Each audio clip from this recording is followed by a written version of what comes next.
नमस्कार, स्वागत है आपका हमारे इस विशेष कार्यक्रम में। कई बार कई खबरें ऐसी होती है जो हमेशा आपके मानस पटल पर अंकित होती है, जिनमें आपकी रुचि हमेशा बनी रहती है। उन खबरों को लगातार लंबे समय तक देखा जाता है।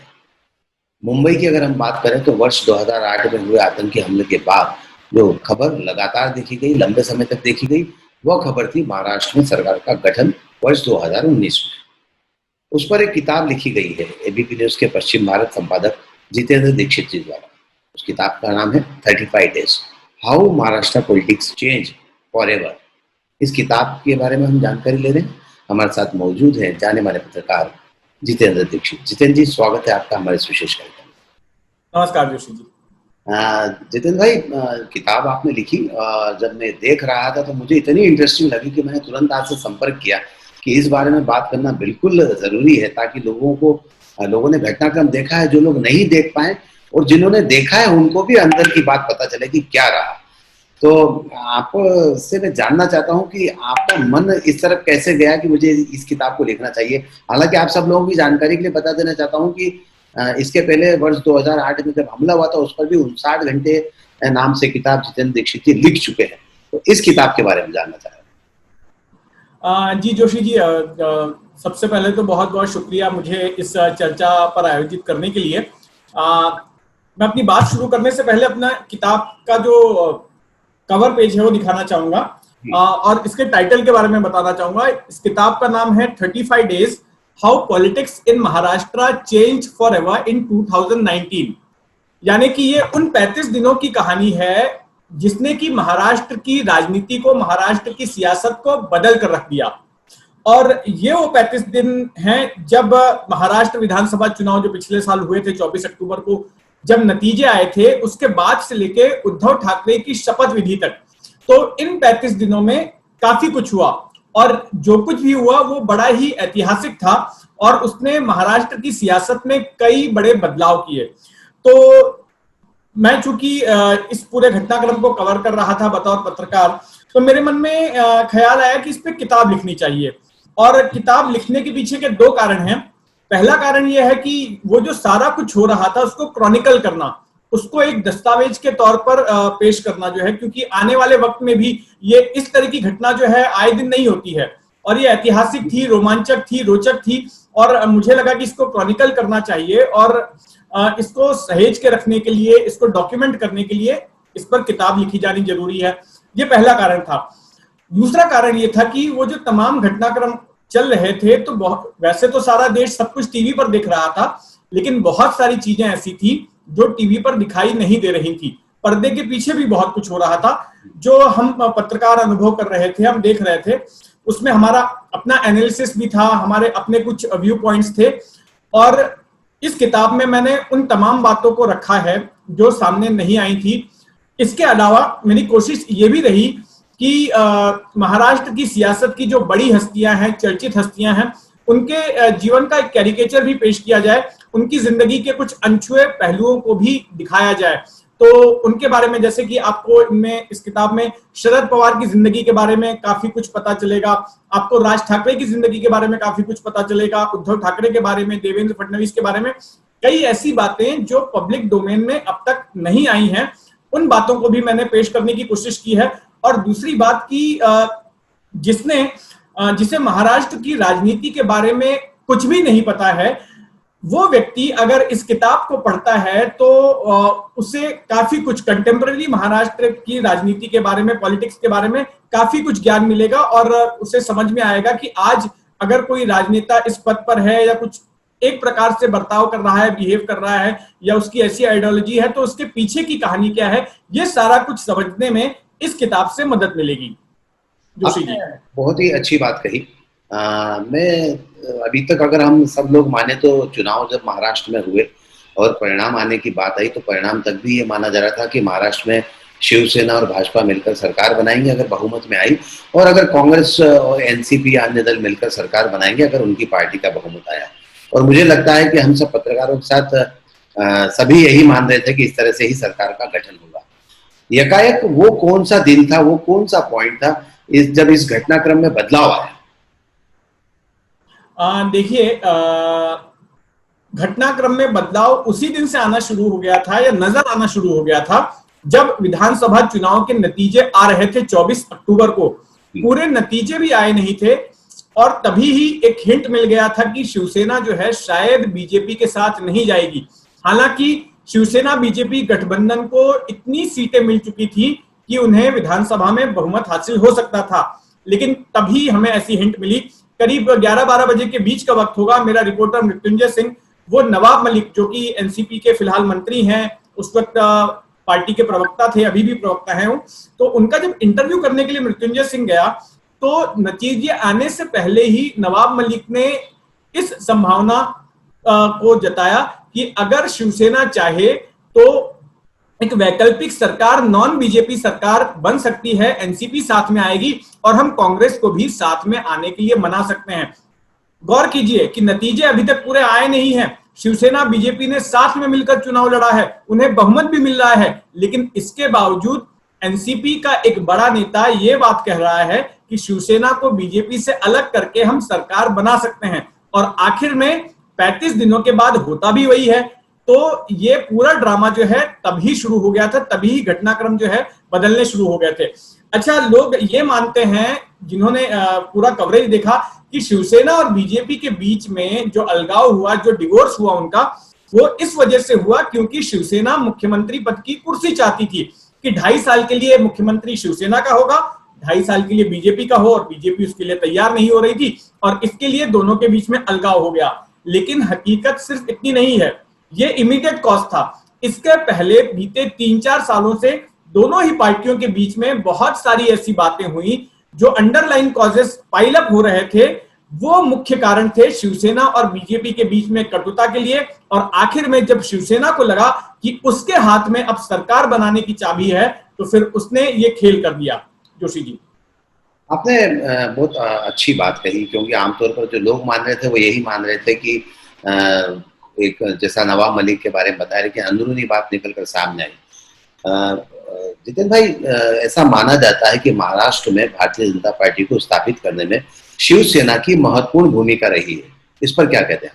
भारतीय जनता पार्टी को स्थापित करने में शिवसेना की महत्वपूर्ण भूमिका रही, इस बात से मैं पार्टिली सहमत हूं। देखिए, ऐसा है कि शिवसेना ने जब 80 के दशक के आखिर में हिंदुत्व का मुद्दा अपनाया, आपको पता है कि शिवसेना भी प्रांतवाद की पहले राजनीति करती थी, लेकिन 1987 के बाद में उसने हिंदुत्व को बड़े ही आक्रामक तौर से अपना लिया।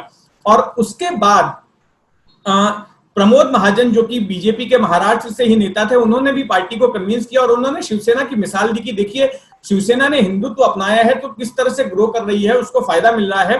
तो यही आइडियोलॉजी अब बीजेपी को भी आक्रामक तौर पर अपनानी चाहिए। और उसके बाद में हिंदुत्व को लेकर ही दोनों ही पार्टियों के बीच में गठजोड़ हुआ। और उस दौरान बीजेपी ने एक फॉर्मूला अपनाया, बीजेपी ने ये फॉर्मूला अपनाया कि महाराष्ट्र में वो शिवसेना को बड़ा रखेंगे, शिवसेना को बड़ा भाई बनाएंगे और वो छोटे भाई के तौर पर रहेंगे, और केंद्र में बीजेपी जो है बड़े लेवल पर रहेगी। और इस तरह से दोनों ही पार्टियां जो है करीब 2.5 दशकों तक इन्होंने साथ में चुनाव लड़ा। और जब तक प्रमोद महाजन थे तब तक इनके बीच में कोई ऐसा बड़ा विवाद नहीं होता था, क्योंकि जब भी मनमुटाव होता था या बाला साहेब ठाकरे नाराज हो जाते थे, तो ऐसी स्थिति में प्रमोद महाजन जो है वो काम करते थे ट्रबल शूटर का, संकट मोचक का काम करते थे। वो बाला साहेब ठाकरे को समझा लेते थे और अपनी पार्टी को भी समझा लेते थे, और कोई विवाद जो है ज्यादा आगे बढ़ नहीं पाता था। लेकिन इस किताब में मैंने बताया है, उनका भी जिक्र किया है और ये कहा है कि अब जब बीते 3-4 सालों से शिवसेना और बीजेपी के बीच में जब झगड़ा होता था, कटुता फैलती थी, तो प्रमोद महाजन सरीखा कोई नेता नहीं था दोनों ही पार्टियों में जो कि इनके बीच में सुलह करवा पाता, झगड़ा मिटवा पाता, और इसकी वजह से कटुता बढ़ती गई। और जो इस अलगाव के पीछे के तमाम कारण रहे, वो कारण क्या थे, उन पर डिटेल में मैंने इस किताब में लिखा है। आपने प्रमोद महाजन की भूमिका को लेकर कहा, और निश्चित तौर पर प्रमोद महाजन ने, चाहे वो महाराष्ट्र का मसला हो या केंद्र का मसला हो, और केंद्र सरकार के तमाम सारे ऐसे कई मुद्दों पर, चाहे औद्योगिक घरानों से केंद्र सरकार का मेल मिलाप का मुद्दा, उन सभी जगहों पर बहुत बखूबी काम को अंजाम दिया। और पार्टी को अगर माने तो स्थापित करने में भी कई अलग अलग तरह से बड़ा योगदान दिया है। महाराष्ट्र की राजनीति में जो घटनाक्रम हुआ, आपने कई सारे नाम लिए कि शरद पवार रहे, राज ठाकरे रहे, उद्धव ठाकरे रहे। एक नाम आपने जो जिक्र नहीं कर पाए वो रहा है संजय राउत का, जो कि क्राइम रिपोर्टर से पॉलिटिक्स में आए, और उनका बड़ा योगदान रहा है महाराष्ट्र की सरकार को बनाने। जी हाँ, बिल्कुल। संजय राउत के ऊपर मेरी किताब में एक पूरा चैप्टर है और उस चैप्टर में मैंने ये दिखाया है कि किस तरह से एक साधारण से क्राइम रिपोर्टर से उठकर संजय राउत कैसे शिवसेना के एक कद्दावर नेता बन गए। और जहां तक इस पूरे 35 दिनों के घटनाक्रम का सवाल है, तो इस 35 दिनों में शिवसेना की तरफ से कोई एक चेहरा जो रोजाना टीवी पर दिखता था, जो शिवसेना की आवाज बनकर सामने आता था, वो था संजय राउत का चेहरा। और वो संजय राउत ही थे जो कि एनसीपी के साथ में नेगोशिएशन कर रहे थे, बतौर उद्धव ठाकरे के दूत बनकर काम कर रहे थे। यहां पर मैंने उनकी तुलना जो है हनुमान जी से की है। जो काम हनुमान जी भगवान राम के लिए करते थे, वही काम संजय राउत यहाँ पर उद्धव ठाकरे के लिए कर रहे थे। वो उनके सैनिक भी थे, वो उनके संदेशवाहक भी थे, और वो उनके संकट मोचक भी थे। तो संजय राउत ने इस पूरे घटनाक्रम में काफी अहम भूमिका निभाई। और आपको याद होगा उस दौरान, अगर आप टीवी रोजाना देखते होंगे, कि हर दिन संजय राउत के मुंह से ये वाक्य जरूर निकलता था, सीएम तो शिवसेना का ही होगा, सीएम तो शिवसेना का ही होगा। हर दिन, मतलब अगर जिस दिन पत्रकारों ने तो एक ट्रिक निकाल ली थी। कई बार होता था कि सुबह सुबह तमाम पत्रकार जो है सुबह 9 बजे उनके घर के बाहर पहुंच जाते थे और दिन भर के घटनाक्रम पर उनसे बातचीत करते थे, बाइट लेते थे। कभी कभी उनका मूड नहीं होता था, कभी उनको लगता था कि आज मुंह बंद रखना चाहिए, आज हमें बात नहीं करनी है। तो ऐसे में पत्रकारों को एक ट्रिक पता चल गई थी उनका मुंह खुलवाने के लिए। तो जब भी अपने घर से निकलने लगते दफ्तर जाने के लिए या पार्टी कार्यालय जाने के लिए, तो पत्रकार सिर्फ एक ही सवाल पूछते, राउत साहब सीएम किसका होगा? तो तपाक से उनके मुंह से निकलता, सीएम तो शिवसेना का ही होगा। और उसके बाद वो बोलने लग जाते थे। तो संजय राउत इस पूरे उसमें मैं सिर्फ इस किताब को लिखवाने के पीछे दो लोग जिम्मेदार हैं, दो राजनेता महाराष्ट्र के जिम्मेदार हैं। एक तो कहानी लिखी है शरद पवार ने, और दूसरे हैं उसके को राइटर हैं संजय राउत। इन दोनों लोगों ने। शिवसेना के हनुमान अपने भाई को मंत्रिमंडल में नहीं शामिल किए जाने को लेकर नाराज हो गए थे, ऐसी खबर थी। कितनी सच्चाई थी इसमें? देखिए, सच्चाई तो इस खबर में बिल्कुल है। उन्होंने नाराजगी जताई थी, और हालांकि ऑन रिकॉर्ड इस पर कुछ नहीं बोला, लेकिन उन्होंने, आप उनके उस दौरान के ट्वीट्स वगैरह को देखेंगे तो उन्होंने अपना दुख जरूर जाहिर किया था। और उन्हें लगा था कि वो पार्टी के लिए इतना कुछ कर रहे हैं, बाकी बीजेपी से भी गाली खा रहे हैं, बाकी लोगों से भी गाली खा रहे हैं, लेकिन सरकार बनवाने में जिस तरह की उन्होंने अहम भूमिका निभाई थी, तो उसके बाद में उनके एक्सपेक्टेशंस भी थे कि पार्टी किस तरह से इसकी उन्हें रिवॉर्ड भी देगी, उन्हें पुरस्कृत करेगी। लेकिन वैसा हुआ नहीं। उसके बाद दो ऐसी चीजें हुई जिससे कि संजय राउत को झटका लगा। एक तो उनके भाई को मंत्री नहीं बनाया गया, और दूसरा कि उनके ऊपर, वो कार्यकारी संपादक हैं सामना के, जब उद्धव ठाकरे मुख्यमंत्री बने तो उन्होंने सामना के संपादक का पद छोड़ दिया। संजय राउत को यह लगा, या फिर उनके इर्द गिर्द के लोग ये प्रचारित करने लगे कि अब उद्धव ठाकरे की जगह पर संजय राउत ही संपादक बन जाएंगे। अब तक वो कार्यकारी संपादक ही थे, लेकिन ऐसा नहीं हुआ। उद्धव ठाकरे ने संपादक का पद अपनी पत्नी को दे दिया, और उनकी पत्नी जो है सामना की संपादक बन गई, ना कि संजय राउत का प्रमोशन हुआ। संजय राउत एग्जीक्यूटिव एडिटर के एग्जीक्यूटिव एडिटर ही रहे, और संपादक जो हैं उद्धव ठाकरे की पत्नी बन गई। जितेंद्र भाई, जिस तरह से लगातार घटनाक्रम बदलता रहा, रोज नए नए पैतरे आते रहे, हालांकि आपने सही कहा कि पत्रकार लगातार संजय राउत के पास जाते रहे, संजय राउत यही कहते रहे कि सरकार तो बनेगी और मुख्यमंत्री शिवसेना का होगा। कभी कभी ऐसा लगा कि अब ये गठजोड़ नहीं हो पाएगा? आपको कभी किसी क्षण ऐसा लगा भी होगा? बीच बीच में सबको लगता था, तो आपको भी एहसास होता था, या आपकी कॉन्फिडेंट है कि महाराष्ट्र में शिवसेना कांग्रेस एनसीपी का गठबंधन बनेगा? नहीं, ये आप चुनाव नतीजे आने के पहले के बारे में पूछ रहे हैं या नतीजे आने के बाद के बारे में? बाद की बात कर रहा हूं। बाद के। तो बाद में देखिए, पहली बार मुझे उस दिन लगा था कि ये गठजोड़ नहीं हो पाएगा जिस दिन देवेंद्र फडणवीस ने अपने घर पर दिवाली मिलन समारोह रखा था। ये करीब चुनाव नतीजे आने के हफ्ते भर बाद का समय था। हफ्ते भर तक कोई खबर नहीं आ रही थी, और सब लोग मान रहे थे कि देर सवेर जो है शिवसेना मान जाएगी। शिवसेना का इतिहास रहा है कि वो पहले नानुकुर करती है, नाराजगी दिखाती है, लेकिन आखिरकार मान जाती है। कोई ना कोई बीजेपी का नेता जो है वो मातोश्री में चला जाता है और शिवसेना का ईगो शांत होता है और उसके बाद शिवसेना जो है तैयार हो जाती है। तो हम लोग भी यही मान रहे थे कि शिवसेना सिर्फ बार्गेनिंग कर रही है ज्यादा मंत्री पद हासिल करने के लिए और अल्टीमेटली शिवसेना मान जाएगी और बीजेपी शिवसेना की सरकार ही बनेगी। लेकिन जब देवेंद्र फडणवीस ने दिवाली मिलन समारोह में अनौपचारिक तौर पर पत्रकारों को यह बताया कि शिवसेना जो है वो तो हमसे बात ही नहीं कर रही है, हमसे संपर्क करने की कोशिश कर रहे हैं, वो हमसे बात ही करने को तैयार नहीं है। और उसके बाद में हमने देखा कि ना तो अमित शाह कुछ बोल रहे हैं, ना तो नरेंद्र मोदी इस दिशा में कुछ बोल रहे हैं, ना तो कोई बड़ा नेता जो है मातोश्री उद्धव ठाकरे से मिलने जा रहा है। तब हमें वहां पर लगा कि बात बहुत ज्यादा बिगड़ चुकी है और लगता है कि शिवसेना इस बार कुछ अनएक्सपेक्टेड करेगी और हो सकता है कि नॉन बीजेपी सरकार महाराष्ट्र में बन जाए। तो ये वो वक्त था जब पहली बार हमें लगा कि शिवसेना बीजेपी की सरकार नहीं बनने वाली है। जितेंद्र भाई, देवेंद्र फडणवीस और अजीत पवार ने आज सुबह शपथ ले ली थी, तब क्या लोगों के मन में चल रहा था और क्या प्रतिक्रिया थी, और राजनेता इस गठजोड़ से कितने समय तक की सरकार चल पाएगी या बन पाएगी या टिक पाएगी? ये मौजूदा सरकार या उस सरकार के बारे में आप पूछ रहे हैं जो देवेंद्र फडणवीस जिसका आज सुबह गठन कर दिया गया था? अच्छा, उस सरकार के बारे में जी, जो देवेंद्र फडणवीस और अजीत पवार ने सुबह सुबह जो शपथ ली थी। देखिए, अजीत पवार जब देवेंद्र फडणवीस से मिलने गए और उन्हें बताया कि भाई हम तैयार हैं आपके साथ सरकार बनाने के लिए, तो ऐसा देवेंद्र फडणवीस का कहना है कि अजीत पवार ने उन्हें ऐसा इंप्रेशन दिया कि एनसीपी के साथ मिलकर उन्हें सरकार बनानी है, इस बात की सहमति शरद पवार से मिल चुकी है और अजीत पवार शरद पवार को जानकारी देकर उनसे मिलने आए हैं।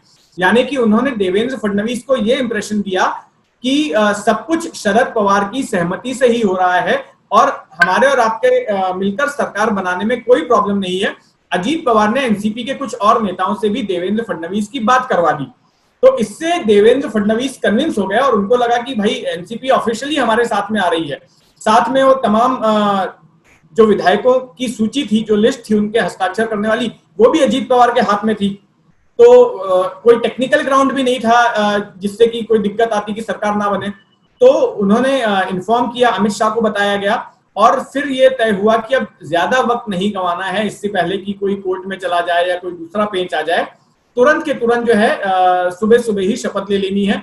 फिर उसी रात को सारा घटनाक्रम हुआ। सुबह सुबह जो राष्ट्रपति शासन लगा हुआ था महाराष्ट्र में, उसको हटाया गया और अजीत पवार और देवेंद्र फडणवीस वहां पर पहुंचे। इन सब में पूरी गोपनीयता रखी गई। कुछ एनसीपी के एमएलए जो कि लॉयलिस्ट माने जाते थे अजीत पवार के, वो वहां पर आ गए। करीब 12 एमएलए थे, वो वहां पर पहुंच गए और इनके परिवार के लोग थे, देवेंद्र फडणवीस के, अजीत पवार के। महाराष्ट्र बीजेपी के अध्यक्ष चंद्रकांत पाटिल थे। सीमित लोगों के साथ में वो शपथ विधि हुई। अच्छा, उस शपथ विधि में चूंकि ये सरकारी कार्यक्रम था, इसके लिए दूरदर्शन को बुलाया जाना अनिवार्य था, लेकिन इन लोगों को लगा कि अगर दूरदर्शन को इन्फॉर्म करेंगे तो हो सकता है कि खबर बाहर लीक हो जाएगी। इसलिए उस शपथ विधि को कवर करने की खातिर सिर्फ एएनआई के रिपोर्टर को ही वहां पर बुलाया गया और एएनआई के रिपोर्टर को भी जो है जानकारी नहीं दी गई, थोड़ा सा कह सकते हैं धोखे से बुलाया गया। एएनआई के रिपोर्टर ने 2 दिनों पहले कहा था कि मुझे आप फडणवीस का इंटरव्यू करवा दीजिए, उनके पीआरओ से कहा था। तो उन्होंने कहा था ठीक है, फडणवीस साहब इंटरव्यू देंगे, आप तुम सुबह सुबह आ जाना उनके घर पे, सरकारी निवास पर। जब वो सरकारी निवास पर उनके करीब 7 बजे के आसपास पहुंचा, यहाँ पर वर्षा पे, मुख्यमंत्री निवास पर, तो वहां पर उसको गाड़ी में बिठाया गया और सीधे राजभवन ले जाया गया। उसको समझ में नहीं आया कि मुख्यमंत्री राजभवन में क्यों इंटरव्यू दे रहे हैं। फिर वहां पर जब वो पहुंचा तो फिर देखा कि अजीत पवार आ रहे हैं, देवेंद्र फडणवीस अपनी फैमिली के साथ पहुंचे हैं, एमएलए भी आ गए हैं। फिर उसको पता चला कि यहाँ तो अभी शपथ विधि होने वाली है और उसके बाद में फिर उसने खबर ब्रेक की। रणजीत सिंह श्रीनेत नाम है उस एएनआई के रिपोर्टर का, जो अकेला पत्रकार था, वहां पर मौजूद था। क्या बात है, बहुत सारे घटनाक्रम। मैं चाहता हूं कि हम बातचीत कर रहे हैं, लेकिन घटनाक्रम अगर आपको पूरा समझना है, पढ़ना है, तो जितेंद्र दीक्षित जी की किताब पर जाइए और उस किताब को पढ़िए। जितेंद्र जी, किताब कहाँ अवेलेबल है? देखिए, ये किताब अगर भारत के जो तमाम बड़े शहर हैं वहां पर अभी पहुंच रही है, क्योंकि प्रिंटिंग प्रेस जो है देर से शुरू हुए हैं, डिस्ट्रीब्यूशन का और लॉजिस्टिक्स का भी दिक्कत आ रही है।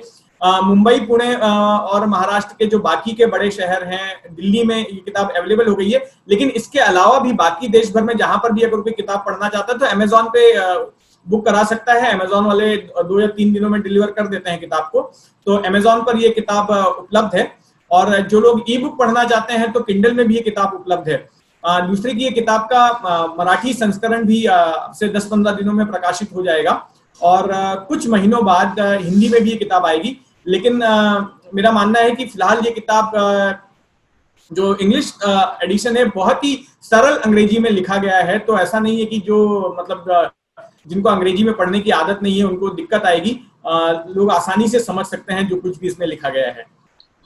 बहुत ही उम्दा और रोचक जानकारियां इस किताब में लिखी गई है। जितनी देर से मैं जितेंद्र दीक्षित जी के साथ संवाद कर रहा हूँ, मेरा खुद का मन कर रहा है कि मैं लगातार सुनता जाऊं, लेकिन समय की अपनी मर्यादा है, समय की अपनी सीमा है। और जब तक आप उस किताब को पढ़ेंगे नहीं, बातचीत से जो महसूस हो रहा है वो यही कि जब आप किताब को पढ़ेंगे तो सारा वृत्तांत, सारा घटनाक्रम आपकी आंखों के सामने आता जाएगा। इतने अच्छे से जितेंद्र दीक्षित जी ने इस किताब के बारे में बताया। बहरहाल जितेंद्र जी, अंतिम प्रश्न मेरा, बतौर पत्रकार, आपने किताब 59 आवर्स जो लिखी है वो मुंबई के घटनाक्रम पर लिखी है और 35 दिन का घटनाक्रम जो महाराष्ट्र का है इस पर लिखी है। इन दोनों में से किताब को अगर लिखा है तो चुनौतीपूर्ण कौन सा?